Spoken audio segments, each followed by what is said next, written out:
In the midst of this COVID-19 pandemic, we have international solidarity and humanity. That is what the world needs right now. And we have two clear images. That's where you were saying on an article recently. And we have, and I'm adding to that, that we have examples of that. We have Cuba, China, amongst others.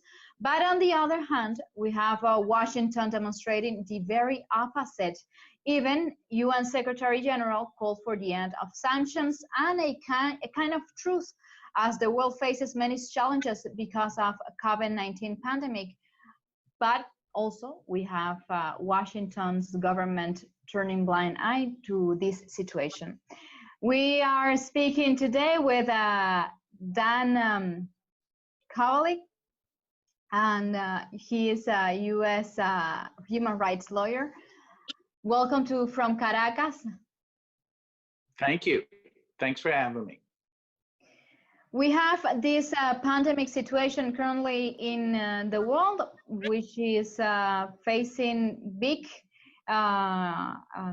threats with this novel coronavirus. With the world reached already to 3 million confirmed cases throughout the world, and we have cases like the Venezuelan, and specifically how the government has faced this pandemic.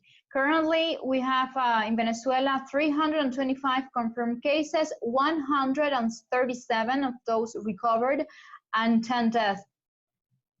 United States and some countries in the world claim that Venezuela is in a health crisis, but we're seeing these numbers, and what can we tell? How can we understand that? How those two opinions combine? Yes. Well, first of all, it is important to note that U.S. sanctions really have hampered Venezuela's healthcare system. There was a good report done by the Center for Economic Policy Research, done by two economists there named Jeffrey Sachs and Mark Weisbrot. They concluded in 1 year alone, between 2017 and 2018, 40,000 Venezuelans died due to U.S. sanctions because of the inability of Venezuela to get medicines, like medicines for HIV, for diabetes, for cancer.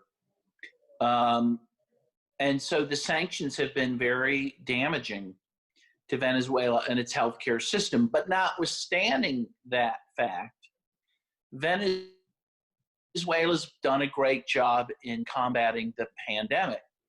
And why is that? Well, first of all, they took it seriously immediately. Even before the first person tested positive there, they began to shut down some international travel.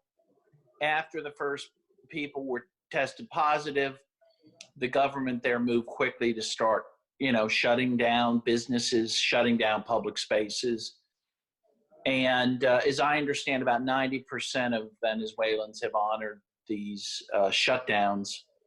Mm-hmm. And meanwhile, President Maduro has announced that he would provide Venezuelans with 6 months of rent relief and 6 months of basic income and other support, which the U.S.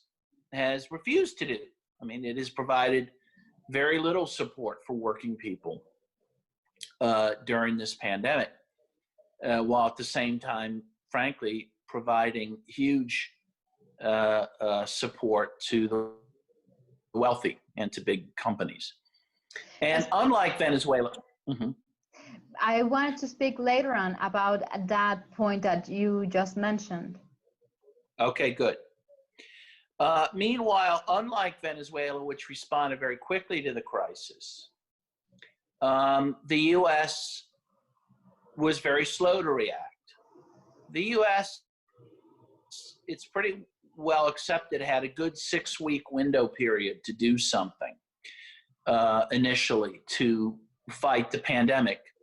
But the White House took at least 6 weeks to even acknowledge that there was a pandemic and to act accordingly. And so we lost a valuable time in which the pandemic spread. throughout society.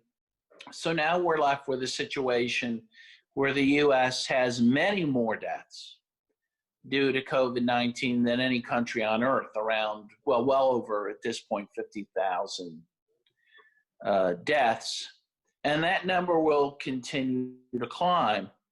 The U.S. has also done an awful job in getting protective equipment to, in particular, its medical personnel, but to others as well.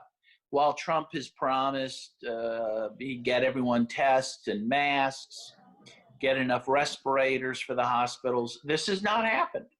It's not clear that's ever going to happen.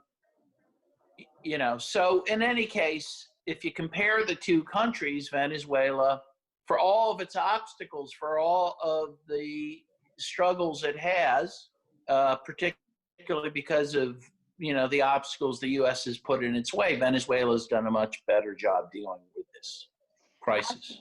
As a human rights lawyer, I want to hear your opinion on this. UN Secretary General Antonio Guterres, when the pandemic was declared, he said that sanctions and conflicts should be lifted, those sanctions, the conflict should stop, in order for countries to face in a better way the threats that the pandemic imposes to governments, so they could access to implements in order to secure, for example, health personnel, society in general. But we are seeing that United States, which is the greatest sanction imposer in the world, is not lifting those sanctions on any of the countries, nor on Cuba, nor on Iran, nor on Venezuela. And we are facing the critical point of pandemic.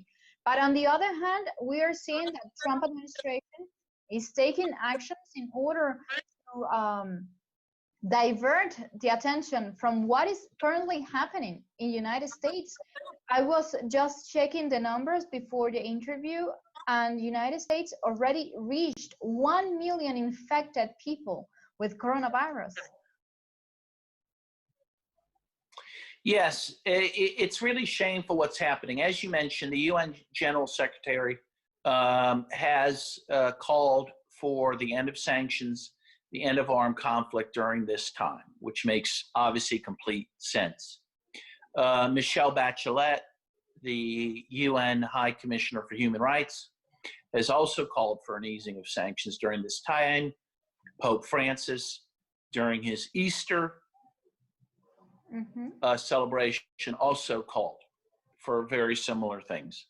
What Pope Francis called for was the end to war, to conflict, to sanctions, and on the other hand, for the increase in international solidarity.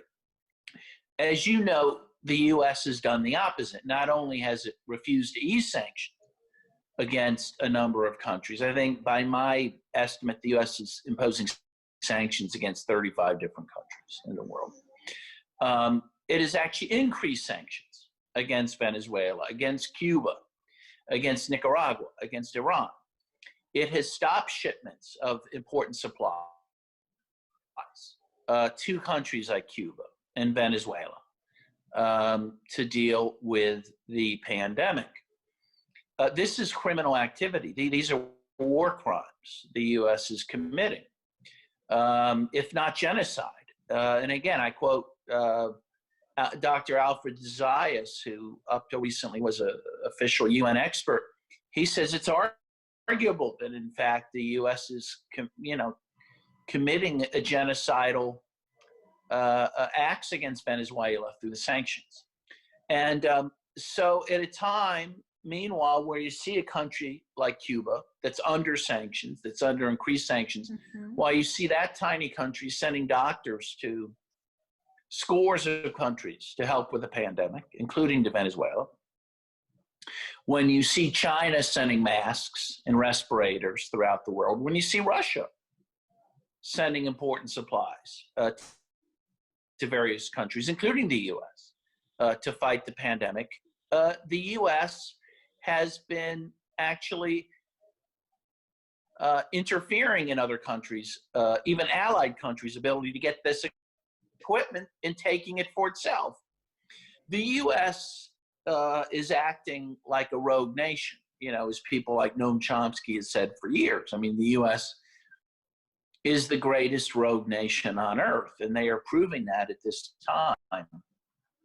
And I think when the smoke clears after this pandemic, the U.S. would have lost any moral authority that it has left in the world. And I think the world will start looking to the East, to countries like China, Vietnam, and to countries like Cuba for moral vision. I also have one other question. I want to leave that idea of where the country is going to face for the end of our attack. But now I have another question, because as we were saying before, U.S. is right now currently the hardest hit country in the world by COVID-19. Trump, a week ago or so, was calling to the economy reopening on May 1st, and now he withdrew that announcement. So with that, in that time, well, he was making his mind up. There was, last week, we saw that the oil market grew in speculations. The oil price dropped historical low, less than minus $40 a barrel. And OPEC Plus members met. They decided to apply cuts to oil production. And we have these intentions of Donald Trump to reopen the economy on May 1st, and then now he withdrew that and said it's not the time. But before saying that it wasn't the time, he called for protests from Twitter. How can we see what kind of other crisis is hitting United States besides this health crisis? Well, I mean, we have a crisis of leadership right now. As you mentioned, we have a president who refused for 6 weeks to even call the pandemic what it is, a pandemic, to act in accordance with such an acknowledgement. He has vacillated on whether there should be lockdowns, when those lockdowns should end. As you said, even while he was saying there should be some sort of lockdown, at least through April, he was supporting these protests in various states that were calling for an immediate end to the lockdown, contradicting his own self and, of course, contradicting his own medical experts. Meanwhile, of course, you had Trump famously last week suggesting that people ingest a disinfectant to fight the virus. And people have actually gone to the hospital because they listened to this advice. Over 100 cases of disinfectant poisoning. Right. And so we see many things. We see a crisis in leadership. We see, laid bare by this pandemic, horrible economic inequalities in this country. We see people who are wealthy. They are able to get tests while most people cannot get tests for this virus. They're able to get health care when many are left behind. You see massive hunger now in the United States. You see lines of people and cars to pick up food from charities. And what has happened is charities have stepped in and tried to make up for what the government is not doing. And they're doing a very heroic job, though it's impossible to meet the demand at this point. And so what we're seeing is, frankly, the U.S. exposed in a way it has not been exposed. Before this crisis happened, I think the U.S. was considered the best country in the world placed to deal with the pandemic. And now that's obviously shown to be absolutely not true. It may be that we're the very worst country able to do so. And so, I think the world has lost a lot of faith in the US's leadership during this crisis. I think a lot of people in the US have lost a lot of faith in their government. And I don't see that faith being restored anytime very soon. Does this crisis reveals U.S. economical and political interests and the money versus life contradiction? Well, yes. Again, if you look at these bailouts that Congress has passed and that Trump has approved, you see when you look closely at them that these were bailouts, again, designed to bail out the rich. There are millionaires that are receiving, over $1 million in stimulus, while most people are getting like $1,200. $1,200, a one-time payment to deal with this crisis. And you see airlines being bailed out, airlines that had been buying back its own stock for years. You see cruise ship lines that don't even sail under the U.S. flag getting bailed out. Trump is now proposing to bail out the oil companies and the shale frackers. And so even in the midst of this crisis, we see how unfair this society is and how, frankly, undemocratic this country is. This is a country that is run by the billionaires, for the billionaires. And even when things got bad, it continued to act that way. And again, I think this is a lesson for people. In fact, we are seeing that currently the lower income population of the United States, let's say Latinos, Afro-Americans, immigrants, those are the ones hardest hit by the pandemic.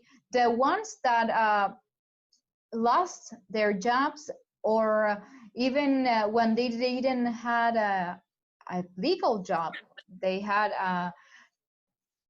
are left without any protection. How does that, in what way United States have something to learn from Venezuela, that even when Venezuela is struggling with these really hard sanctions that have been asphyxiating the Venezuelan economy, what kind of lesson does these efforts made by the Venezuelan government give to the world? What kind of example, and of course, how United States can learn at least a little bit of this way to face a pandemic, even in the hardest conditions? Yeah, what I think countries like Venezuela, Cuba, Vietnam, and some others are showing is that it's not so much how much resources you have, but how well you're able to distribute those resources.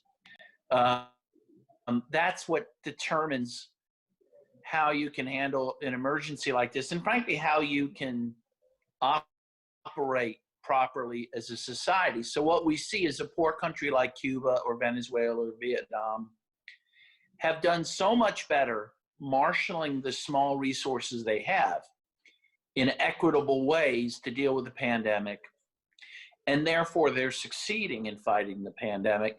Meanwhile, the U.S., with more resources than any nation on earth, maybe any nation in human history, because it so inequitably distributes those resources, it is failing huge swaths of the population.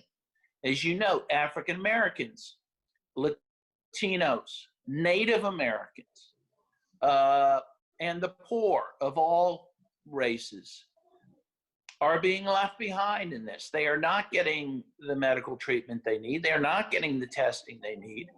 They're not getting the food they need. They're not getting the income support they need. And this is all being exposed by this plague, if you will. And, of course, it's people have been writing since the Bible that plagues reveal truths about societies, good truths and bad truths. And in the U.S., we're seeing a lot of bad being revealed. I want to ask you also for this, well, after all this happens, after the awaited vaccine comes, after lockdowns are put to the end, the world, what is going to be left of the world as we know it today? From your point of view, as a human rights lawyer, is there going to be a different way to comprehend, or it's going to be widen up the understanding of human rights? Well, the truth is it could go either way, and it's going to go different ways in different countries, right? Some countries are using the pandemic as an excuse for greater social control, right? Greater repression. And that sort of repression may last even beyond the pandemic. That may happen in the United States. Other countries hopefully will learn that we need more solidarity, more money spent in social goods as opposed to on weapons. So that's one realization that could happen. Of course, the other thing we're going to see, and we're seeing it already, is how quickly the earth is healing itself, as planes are grounded and traffic is slowed to almost a complete stop. And maybe some countries will decide, well, that's a good thing, and maybe we need to find a way now to move beyond fossil fuels and towards more sustainable energy sources. So there's many lessons that could be taken from this, but nothing's inevitable. And there's going to be struggles about there's going to be intellectual struggles about what we should learn from this, and there's going to be political struggles about what we should do based on what we've learned, So I'm not so optimistic about what's going to happen in the U.S., but I do think in some other countries, this hopefully will be a wake-up call for people. The world must welcome them then to actually practice solidarity, to actually practice humanity, to give a hand to those that need it the most. And that is what I hope people learn from this. I mean, I think that is, of course, I'm pretty critical of the U.S., as you know. A lot of Americans have stepped up and learned that they have to help their neighbors during this time. There's great, work being done right now by private citizens in the U.S. to feed their neighbors, to take care of them. And that will be a lasting lesson, I think, for a lot of people. And hopefully that will help to also change the society and our government. That's a harder thing to do. But I do think a lot of people are learning that, none of us are an island. We all need each other and need to help each other during this time. Thank you, Dan, for sharing your time here with us from Caracas to understand a little bit how the world is facing this threat that COVID-19 has put to our life, to our ways. It is my honor and pleasure. Thank you very much. That was Dan Kovalik here from Caracas. Thank you for sharing with us. Until next time. Thank you. And my best to everyone there in Venezuela. To you too, Dan. Thank you very much. Thank you. Bye-bye. Bye-bye.